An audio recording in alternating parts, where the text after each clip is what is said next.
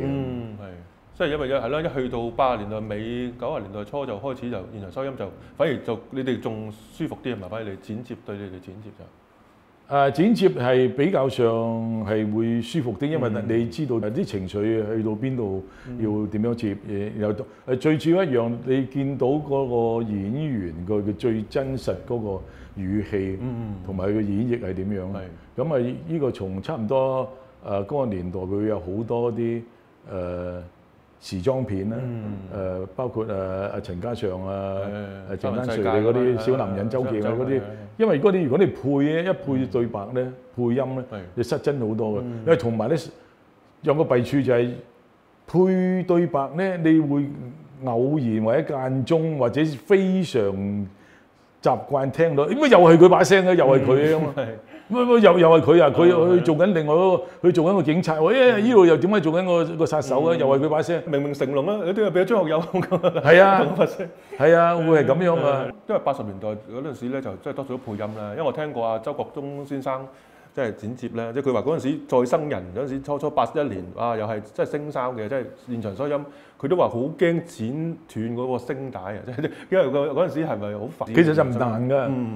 你知道個技巧之後咧，你用唔同嘅方法去處理咧，咁即係話技術上咧，其實個唔會剪斷嘅，除非你喺嗰個位嘅係一個切口，你唔會分開個，因為分開個唔同嘅軌道嘅 track 咧，咁你唔會令到個聲斷咗，因為再有一個後期咧，就係叫做混音，混音會將你唔同嘅 track 咧，甚至乎一個健全啲，你混音嗰陣時個對白啊，已經有4、5個軌道，音效有幾十條軌道，演變到而家甚至乎音樂都有嗰條軌，咁演變到而家咧，成個革命咧就係向前進咗好多嘅。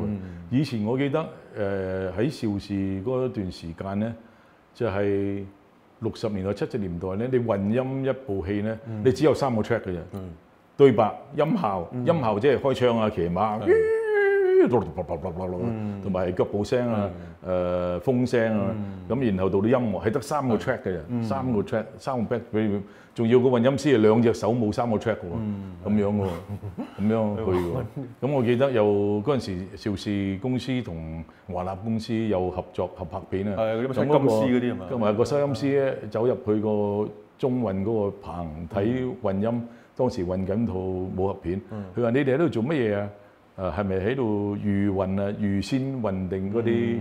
佢話唔係啊，我哋中運啊。嚇，中運得3個 track 嘅咩？你哋得3條片咧，佢笑住出嚟，因為佢哋個 system 嗰陣時已經成棚成個籃球場咁好多個 track 㗎嘛，咁佢見到點解咁簡陋啊？得3個 track，但係嗰陣時你不可忘記，全部賣座嘅戲就係由3個 track 出嚟嘅，就安老嘅真係嗰啲。係啊係啊。不過我嗰陣時係咧，你話邵氏個時代同即係佢哋同意大利啊，同嗰啲合作，嗰啲係咪到現場收音乜嗰啲要？即係阿羅烈啊、岳華拍嗰啲咩嗰啲超人片嗰啲咩？嗰啲都配音㗎，唔係嗰啲去現場收音去都有一條嘅。嚇，佢嗰啲英文對白咧，去用翻現場收。咁然後羅烈啊，咁其他姜大衛嘅咧，佢用個配音嘅聲嚟配。哦，係，因為我睇過一套邵氏七金絲係咯，我覺得阿 John 哥好似自己把聲嚟，佢配定佢配定係現場咧嗰啲。呢個我唔記得咗啦，呢個。咁但係你講翻嗰個現場收音嘅，就一直到70年代尾、80年代咁啊，